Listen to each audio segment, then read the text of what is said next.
الحمد لله وكفى وسلام على عباده الذين اصطفى أما بعد فأعوذ بالله من الشيطان الرجيم بسم الله الرحمن الرحيم يا أيها النبي قل لأزواجك إن كنتن تردن الحياة الدنيا وزينتها فتعالين أمتعكن وأسرحكن سراحا جميلا وإن كنتن تردن الله ورسوله والدار الآخرة فإن الله أعد للمحسنات منكن أجرا عظيما يا نساء النبي من يأت منكن بفاحشة مبينة يضاعف لها العذاب ضعفين وكان ذلك على الله يسيرا ومن يقنت منكن لله ورسوله وتعمل صالحا نؤتها أجرها مرتين وأعتدنا لها رزقا كريما صدق اللہ العظیم۔ پچھلی کئی مجلسوں سے سورہ احزاب کی تفسیر جاری ہے۔ اس صورت میں اللہ تبارک و تعالیٰ نے بطور خاص ان مضامین کو بیان کیا ہے جس میں یہ تعلیم دی گئی ہے کہ امتیوں کو چاہیے کہ اپنے نبی رسول اللہ صلی اللہ علیہ وسلم کے ساتھ کبھی کسی طرح سے ایسا معاملہ نہ کرے جس سے اللہ کے رسول کو کوئی تکلیف پہنچے، کوئی ایسا کام نہ کرے جو رسول اللہ صلی اللہ علیہ وسلم کی منشا کے اور آپ کی طبیعت کے خلاف ہو، آپ کی چاہت کے خلاف ہو۔ آپ کو نہ ذہنی تکلیف دی جائے نہ جسمانی تکلیف دی جائے، جیسا کہ پیچھے احزاب کا پورا واقعہ گزرا جس میں یہی بتایا گیا کہ منافقوں نے اور کافروں نے رسول اللہ صلی اللہ علیہ وسلم کو تکلیفیں پہنچائی، تمام اطراف کے قبائل کو جمع کر کے ایک لشکر جرار تیار کیا، انہوں نے حضور کو ایذا رسانی کی کوششیں کی، نتیجہ یہ ہوا کہ اللہ تبارک و تعالیٰ نے ان کو ہلاک و برباد کیا۔ بنو نذیر کو بھی مغلوب کر دیا، اندر رہنے والے بنو قریظہ تھے، انہوں نے وعدہ خلافی کی، غداری کی، اللہ نے ان کو بھی ختم کر دیا، اور ان کا انجام کیا ہوگا وہ بتایا گیا۔ اور اس کے برخلاف جو مومنین سچے پکے مسلمان تھے انہوں نے حضور کا ساتھ دیا اور خندق کے پاس اپنے رات دن گزارے، مجاہدات کیے، فاقے برداشت کیے، ٹھنڈی برداشت کی، تو ان کو آخرت میں کیا انعام ملے گا اس کا بھی ذکر آیا۔ تو گویا یہ بتایا گیا کہ اللہ کے رسول کو تکلیف دینے سے اور ان کو ایذا رسانی سے بچو، اور ان کا ساتھ دینے والے، ان کو راحت پہنچانے والوں کا اللہ تبارک و تعالیٰ کے یہاں اونچا مقام ہے۔ یہ غزوہ احزاب کے واقعے میں بتایا گیا۔ اسی واقعے کے بعد اب بطور خاص ازواج مطہرات یعنی رسول اللہ صلی اللہ علیہ وسلم کی بیویوں کو خطاب ہے۔ میاں بیوی کا رشتہ ایسا ہے جو سب سے قریب تر رشتہ ہے، آپس میں ایک ساتھ رہنے کی وجہ سے بشریت کے تقاضے سے کبھی ایسی باتیں، ایسی چیزیں ہو جاتی ہے جس کی وجہ سے آپس میں ایک دوسرے کو دل دکھ جاتا ہے، تکلیف پہنچ جاتی ہے۔ میاں بیوی کا رشتہ قریب ترین رشتہ ہے۔ ازواج مطہرات بھی چونکہ اللہ کے رسول صلی اللہ علیہ وسلم کی بیویاں ہیں، ساتھ رہنے والیاں ہیں، اور یہ بھی انسان ہیں، ان سے بھی ہو سکتا ہے کوئی غلطی ہو جائے، ان کی طرف سے کوئی ایسی بات پیش آ سکتی ہے جس سے اللہ کے رسول کو تکلیف ہو، آپ کی طبیعت کے خلاف ہو، آپ کو ناگوار گزرے۔ اس لیے بطور خاص ازواج مطہرات کو خطاب کیا ہے کہ آپ کو اللہ کے رسول کے ساتھ رہ کر کس طرح زندگی گزارنا ہے، آپ کو اللہ کے رسول کے آداب کا کس قدر اہتمام کرنا ہے، اس کی تاکید بیان کی گئی۔ اصل میں ہوا یہ تھا کہ غزوہ احزاب کے بعد بنو نذیر پر اللہ نے غلبہ دیا، فتح دی، بنو قریظہ کو مغلوب کر دیا، تو ان سب پر فتح ملنے کی وجہ سے مسلمانوں کے ہاتھ مال غنیمت آیا تھا۔ حضور اکرم صلی اللہ علیہ وسلم نے مالی غنیمت مسلمانوں کے درمیان، صحابہ کے درمیان تقسیم کیا۔ آپ صلی اللہ علیہ وسلم کی بیویاں ازواج مطہرات جو ہم سب کے لیے ماں کا درجہ رکھتی ہیں، انہوں نے سوچا کہ سب کو مال ملا ہے تو مسلمانوں میں تھوڑی وسعت آ گئی، جو غریبی تھی اس کے اندر تھوڑی کمی آنے لگی۔ ازواج مطہرات نے سوچا کہ ہم اللہ کے رسول کو درخواست کریں کہ جو مسلمانوں کو جس طرح مال تقسیم ہوا، ان کو راحتیں پہنچی ہے دنیاوی مال کے اعتبار سے، تو ہمیں بھی کچھ دیا جاوے۔ ہمیں جو نفقہ دیا جاتا ہے، ہمارے روزانہ کا جو خرچ ہمیں دیا جاتا ہے، اس خرچ میں تھوڑا اضافہ کیا جائے۔ دیکھیے، بیوی کا خرچہ شوہر کے ذمے ہے، ان کا نان نفقہ شوہر کے ذمے ہے۔ ہر مرد کے لیے ضروری ہے اپنی بیوی کا لازمی جو خرچ ہے وہ اٹھائے، وہ شوہر کی ذمہ داری ہے۔ ہاں، بہت زیادہ عورت خرچہ کرتی ہے تو اس کو سمجھایا جائے گا، لیکن جو لازمی ہے، کھانے کا خرچہ، پہننے کا خرچہ، وہ سب شوہر کے ذمے ہے۔ اور رسول اللہ صلی اللہ علیہ وسلم بھی اپنی ازواج کا نفقہ، اپنی ازواج کا خرچہ اٹھاتے تھے۔ ان کا جو ضروری خرچہ ہے وہ حضور ان کو دے دیا کرتے تھے، اور ازواج مطہرات اس میں سے اپنی ضروریات پوری کیا کرتے تھے۔ لیکن ازواج مطہرات نے سوچا کہ لوگوں کو بہت سارا مال ملا ہے تو تھوڑا ہماری بھی وسعت ہو جائے، چونکہ ان کو بھی جو مال ملتا تھا تو ان کی ضروریات تو اس سے پوری ہو جایا کرتی تھی، لیکن عیش و عشرت ہماری طرح نہیں تھی، فقر و فاقہ تھا، تنگی کے ساتھ زندگی گزارا کرتی تھی۔ تو انہوں نے سوچا تھوڑی ہماری وسعت ہو جائے، تو ان سب نے مل کر رسول اللہ صلی اللہ علیہ وسلم کو درخواست کی کہ ہمارے نفقے میں تھوڑا اضافہ کر دو، ہمارے خرچے میں تھوڑی بڑھوتری کر دو، ہم بھی تھوڑا آرام کے ساتھ رہ سکیں۔ حضور اکرم صلی اللہ علیہ وسلم کو آپ کی ازواج کا یہ درخواست کرنا پسند نہیں آیا۔ آپ کو اس بات کا رنج ہوا، چونکہ ازواج مطہرات نے درخواست کی کہ دیکھو کیسر و کسریٰ کے بڑے بڑے مالدار اور بادشاہ لوگ اپنی بیویوں کو کیسا رکھتے ہیں، وہ اعلیٰ قسم کے کپڑے پہنتی ہے اور عالیشان محلات میں رہتی ہے، اعلیٰ سے اعلیٰ کھانا وہ کھاتی ہے۔ تو دنیا کے مالدار اور دنیا کے بادشاہ تو اپنی بیویوں کو اس طرح عیش و عشرت کے ساتھ رکھتے ہیں، تو ہمارا بھی تھوڑا خرچہ بڑھا دو، ہماری نفقے میں کچھ اضافہ کر دو، ہم بھی آرام سے رہ سکیں۔ حضور اکرم صلی اللہ علیہ وسلم کو یہ سن کر اس بات کا رنج ہوا کہ میری بیویاں بھی دنیا کے مالداروں کی طرح اور دنیا کے بادشاہوں کی طرح چاہتی ہے کہ میں ان کو اس طرح رکھوں کہ جس طرح دنیا کے بادشاہ اپنی بیویوں کو رانیاں بنا کر رکھتے ہیں۔ تو حضور کو یہ پسند نہیں آیا کہ میری ازواج بھی اس طرح کی درخواست کرے، دنیا کے مال کی لالچ ان کے دل میں آئے، حضور کو یہ چیز ناپسند گزری۔ تو حضور اکرم صلی اللہ علیہ وسلم کے دل پر اثر ہوا اس بات کا۔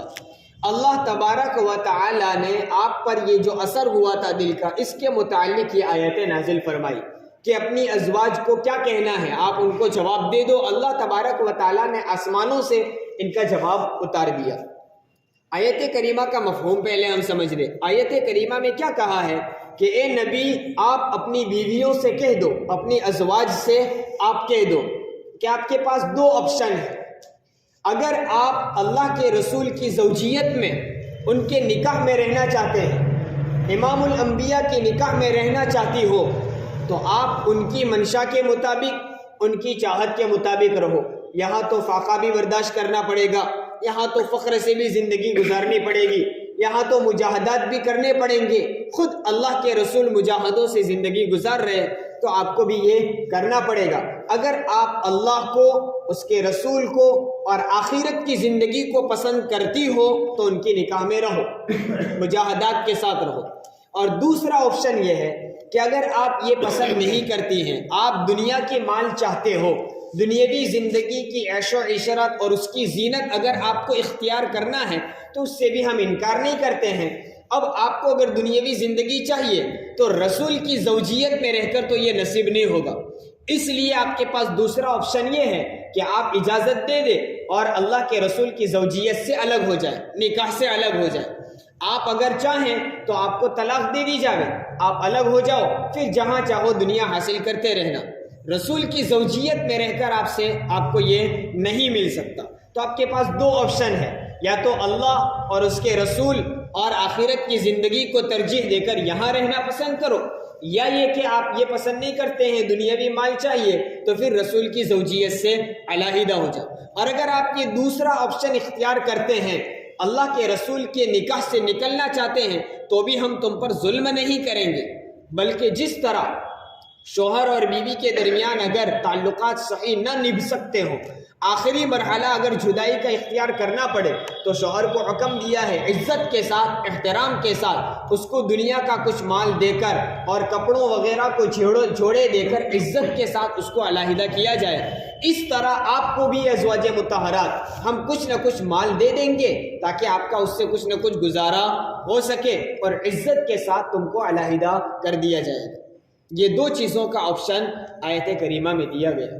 حضرت عائشہ صدیقہ رضی اللہ تعالیٰ عنہ فرماتی ہیں کہ جب یہ آیتیں اللہ کے رسول صلی اللہ علیہ وسلم پر اتری تو دیگر ازواج کے مقابلے میں سب سے پہلے حضرت عائشہ فرماتی ہے حضور میرے پاس آئے، اور حضور صلی اللہ علیہ وسلم نے فرمایا میں تجھے کچھ آیتیں اور کچھ بات بتلانا چاہتا ہوں، غور سے سننا اور فوراً کسی بات کا فیصلہ مت کرنا، بلکہ میں جو بات آپ کو بتا دوں، حضور صلی اللہ علیہ وسلم حضرت عائشہ رضی اللہ تعالیٰ عنہ سے فرماتے ہیں کہ میں آپ کو جو بات بتاؤں پھر یہ سن کر پہلے اپنے ماں باپ سے مشورہ کر لینا، اور مشورہ کرنے کے بعد آپ اطمینان کے ساتھ مجھے جواب دینا۔ پھر حضور نے یہ آیتیں سنائی جس میں بتایا کہ آپ کے پاس دو آپشن ہیں، اگر آپ نفقہ زیادہ کرنا چاہتے ہو تو وہ تو یہاں مل سکتا نہیں ہے، تو پھر میری زوجیت سے الگ ہو جاؤ، اور اگر اللہ اور اس کے رسول اور آخرت کو پسند کرتے ہو تو پھر یہ فقر و فاقہ کے ساتھ مجاہدات کے ساتھ رہو۔ حضرت عائشہ رضی اللہ تعالیٰ عنہ فرماتی ہیں کہ رسول اللہ صلی اللہ علیہ وسلم نے مجھے یہاں اس لیے یوں کہا کہ تو فوراً جواب مت دینا، ماں باپ سے مشورہ کرنا، یہ اس لیے کہا کہ حضور کو معلوم تھا کہ عائشہ کے ماں باپ یعنی حضرت ابو بکر رضی اللہ تعالیٰ عنہ کبھی اس عائشہ کو اس بات کا حکم نہیں دیں گے کہ تو رسول کی زوجیت سے نکل جائے، یہ کبھی نہیں ہو سکتا، اس لیے حضور نے کہا پہلے ماں باپ سے مشورہ کرنا۔ حضرت عائشہ رضی اللہ تعالیٰ عنہ فرماتی ہے کہ حضور کا ان آیتوں کا سنانا تھا کہ میں نے کہا کہ میں اس میں اپنے ماں باپ سے مشورہ کیا لوں، بھلا یہ ہو سکتا ہے کہ میں اللہ کو اور اس کے رسول کو چھوڑ دوں، آخرت کی زندگی پر دنیا کی زندگی کو ترجیح دوں؟ مجھے نہیں چاہیے دنیا کا مال، اور مجھے نفقے کے اندر کوئی اضافے کی ضرورت نہیں ہے، میں تو اللہ اور اس کے رسول کو پسند کرتی ہوں چاہے جیسے بھی مجاہدات اختیار کرنے پڑے۔ یہ ہماری مائیں تھیں اور ان کو وہ تعلیم دی گئی تھی ماں باپ کی طرف سے۔ دیکھیے حضور کو پورا اطمینان تھا، معلوم تھا کہ عائشہ کے ابا ابو بکر کبھی بھی میری نکاح سے نکلنے کا حکم نہیں دیں گے، اس لیے حضور نے کہا پہلے اپنے ابا سے مشورہ کر لینا۔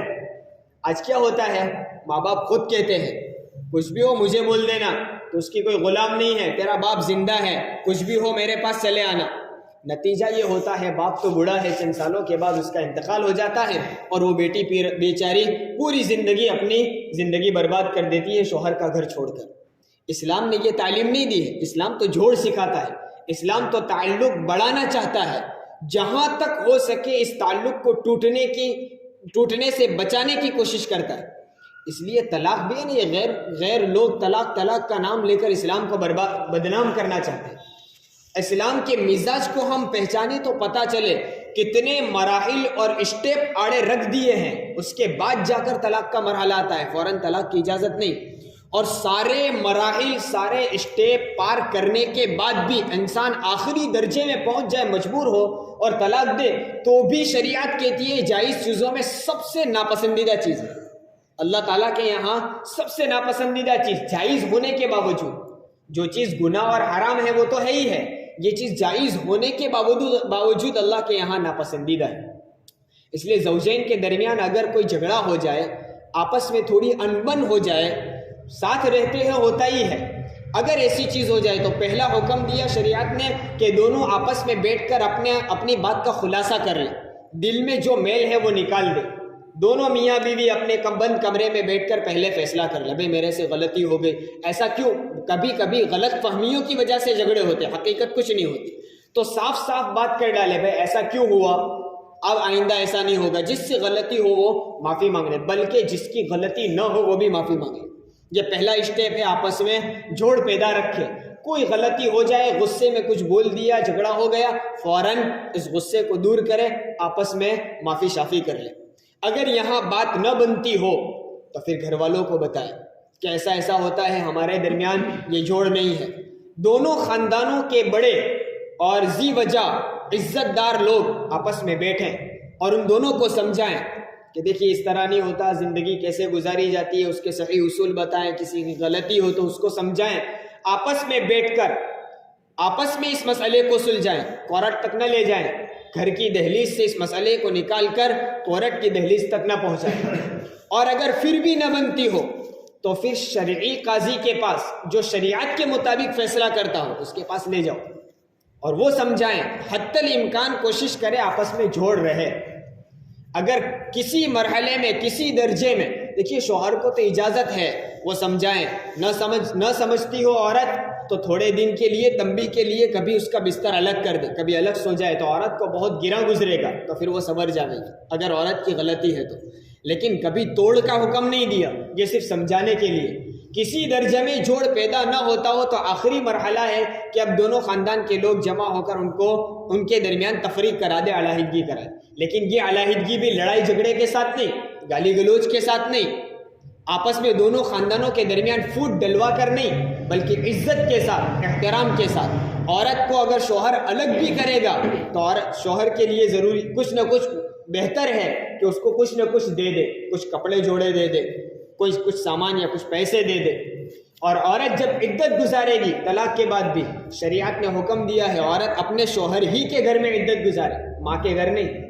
آج تو ایک لفظ سن لیا ہو تو فوراً بسترے پوٹلے باندھ کر ماں کے گھر پہنچ جائے گی، شریعت نے اجازت نہیں دی، عدت بھی گزارے گی شوہر ہی کے گھر میں۔ کیوں؟ اس لیے کہ جتنے دن عدت کے لیے گھر میں شوہر کے گھر میں ہوگی نا، شوہر روزانہ گھر میں آئے گا جائے گا، کبھی نہ کبھی اس کا دل پگھل جائے گا اور کبھی نہ کبھی وہ فوراً دوبارہ اپنے نکاح میں لے لے گا۔ اس لیے شریعت نے یہ سارے اصول بنائے ہیں، یہ ساری یہ ترکیب بنائی ہے کہ جتنا ہو سکے آپس میں جوڑ رہے۔ الغرض واقعہ یہ چل رہا تھا کہ حضرت عائشہ رضی اللہ تعالیٰ عنہ کو حضور صلی اللہ علیہ وسلم نے آیتیں سنائی، فوراً انہوں نے دنیاوی مال کا انکار کر دیا اور اللہ اور اس کے رسول کو ترجیح دی۔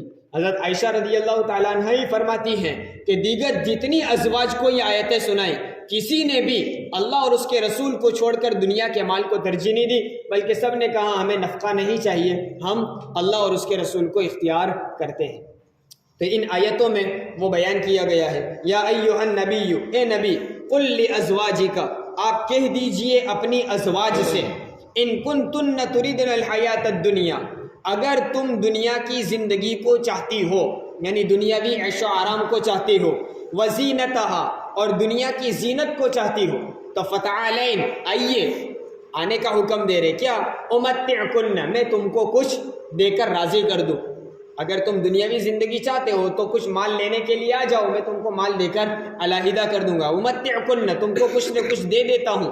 واسرحکن سراحا جمیلا، اور میں تم کو خوبصورتی کے ساتھ علیحدہ کروں۔ دیکھیے سراحا جمیلا، خوبصورتی کے ساتھ، عزت و احترام کے ساتھ تم کو الگ کر دوں۔ وَإِن كُنتُنَّ تُرِدْنَ اللَّهَ، اور اگر تم چاہتی ہو اللہ کو، وَرَسُولَهُ، اور اس کے رسول کو، وَالدَّارَ الْآخِرَةَ، اور آخرت کی زندگی کو اگر تم پسند کرتی ہو تو کیا ہوگا؟ تو تمہارا یہ پسند کرنا، اللہ اس کے رسول اور آخرت کو پسند کرنا، یہ بہت بڑی نیکی کا کام ہوگا۔ اور فَإِنَّ اللَّهَ أَعَدَّ لِلْمُحْسِنَاتِ مِنْكُنَّ أَجْرًا عَظِيمًا، بے شک اللہ نے تو تم میں سے نیکی کرنے والیوں کے لیے بہت بڑا اجر تیار کر کے رکھا ہے۔ اس لیے تم اگر رسول کی زوجیت میں رہو گی اور اسی کو ترجیح دو گی تو تھوڑے دن مجاہدات ہوں گے، لیکن یہ تمہاری بہت بڑی نیکی ہوگی، اور اس نیکی کا اجر کیا ملے گا؟ خود اللہ کہتا ہے آخرت میں ہم نے بہت بڑا اجر ان کے لیے تیار کر رکھا ہے، اس لیے ان کو یہ ملے گا۔ یا اب یہاں تک ازواج مطہرات کو بطور خاص یہ حکم دیا، آگے اور تفصیل کر رہے ہیں کہ ازواج مطہرات، چونکہ اللہ تبارک و تعالیٰ پہلے سے جانتے تھے کہ رسول کی زوجہ میں کوئی ایسے نہیں ہوگی جو دنیا کی اتنی لالچ رکھتی ہو کہ اللہ کے رسول کو بھی چھوڑ دے۔ اللہ تعالیٰ کو معلوم تھا کہ یہ حضور کی زوجیت ہی میں رہنے والی، اس لیے کہا کہ دیکھو پھر حضور کی زوجیت میں رہو تو آداب کا بہت خیال رکھنا، کبھی آپ کی بے ادبی نہ ہو، کبھی اللہ کے رسول کو کوئی تکلیف نہ پہنچے، اس کا خیال رکھنا۔ کیا رکھنا؟ یا نساء النبی، اے نبی کی عورتوں۔ دیکھیے اوپر دو آپشن دیے، یا تو رہو یا علیحدہ ہو جاؤ، پھر اس کے بعد اللہ خود کہتا ہے اے نبی کی عورتوں۔ کیا مطلب؟ تم نبی سے علیحدہ نہیں ہونے والے، اللہ کو معلوم تھا، اس لیے کہا اے نبی کی عورتوں، من یأتی منکن بفاحشۃ مبینۃ یضاعف لها العذاب ضعفین، کہ تم میں سے کوئی اگر کچھ غلطی اور کھلم کھلا کوئی گناہ یعنی اللہ کے رسول صلی اللہ علیہ وسلم کے ساتھ کوئی ایسا برتاؤ کریں گے جس سے حضور کو تکلیف پہنچے. یاد رکھو اگر آپ اللہ کے رسول کی زوجیت میں رہتی ہو اور حضور کو کوئی تکلیف بھی پہنچے گی تو تکلیف دینا ویسے تو ہر ایک کے لیے گناہ ہے، لیکن تمہارے کے لیے کیا ہوگا؟ یضاعف لها العذاب ضعفین. اگر تم اللہ کے رسول کو تکلیف پہنچاؤ گی تو تم کو 2 گنا گناہ ہوگا، ڈبل گناہ ہوگا، چونکہ تمہارا ایک مقام ہے. جس آدمی کا جیسا مقام ہوتا ہے ایسی اس کو سزا یا اس کو اچھا بدلہ دیا جاتا ہے. جو آدمی ہمارا جتنا قریب ہوتا ہے اس کو ہم ایسا ہی بدلہ دیتے ہیں. اللہ کے رسول صلی اللہ علیہ وسلم کی ازواج کا اللہ کے دربار میں ایک مقام ہے، اس لیے کہا تم اگر غلطی کرو گی اور تم سے کوئی اللہ کے رسول کو کوئی تکلیف پہنچی تو یضاعف لها العذاب ضعفین، تو عذاب تمہارے لیے ڈبل کر دیا جائے گا. اور وکان ذلک علی اللہ یسیرا، اور اللہ پر یہ بہت آسان ہے، کوئی مشکل کام نہیں ہے. دنیا کے بادشاہوں کی طرح اللہ نہیں ہے کہ قریبی آدمی ہو، بادشاہ کا خاص وزیر ہو، اس کو کوئی سزا دینی ہو تو بھی 100 مرتبہ سوچنا پڑتا ہے. اللہ کے یہاں ایسا نہیں، اللہ بے نیاز ہے. اللہ کو کسی کی عزت کا ڈر ہو یا کسی کی وجاہت اور کسی کے دبدبے سے اللہ نعوذ باللہ ڈر جائے، ایسا نہیں ہے، بلکہ اللہ تعالیٰ تو بے نیاز ہے. تم کو بھی سزا دینا چاہے تو کوئی روک سکتا نہیں ہے. اس لیے رسول کی زوجیت میں رہنا ہو تو خیال رکھنا کوئی بے ادبی نہیں ہونی چاہیے. یہ تو بے ادبی کی وجہ سے ڈبل گناہ. اور اگر اللہ اور اس کے رسول کی اطاعت کرو گے تو آگے آیت میں فرمایا کہ اللہ اور اس کے رسول کی اطاعت کرو گے تو کوئی بھی اطاعت کرے اس کو ثواب ملے گا، لیکن ازواج مطہرات کو ڈبل ثواب ملے گا.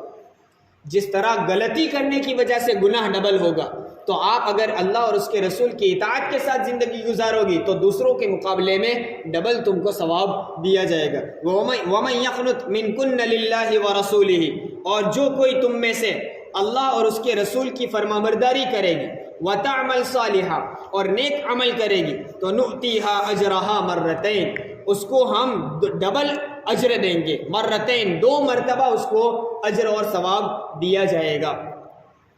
یہ ازواج مطہرات ہی کے لیے نہیں، بعض اور لوگوں کے لیے بھی اللہ تبارک و تعالیٰ نے یہ اصول رکھا ہے.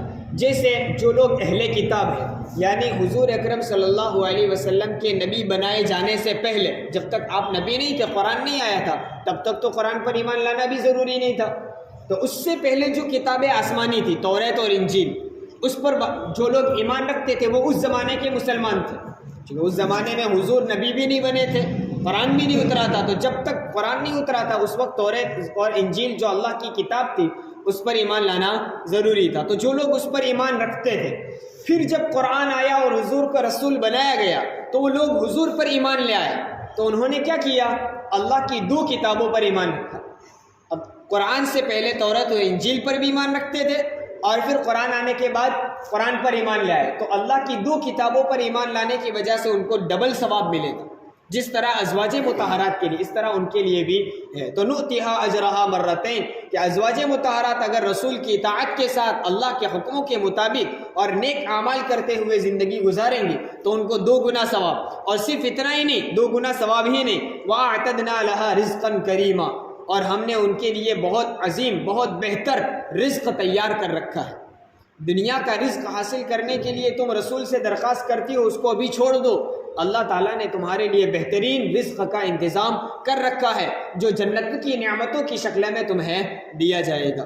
یہ ازواج مطہرات کو اس قدر تاکید کی گئی، اس میں ہمارے لیے سبق ہے کہ حضور اکرم صلی اللہ علیہ وسلم کی شان میں ہماری زبان اور افعال سے کسی ادنا چھوٹے سے چھوٹی بھی کوئی گستاخی نہ ہو، اور کوئی اگر گستاخی کرتا ہے تو ہم سے یہ برداشت بھی نہیں ہونا چاہیے.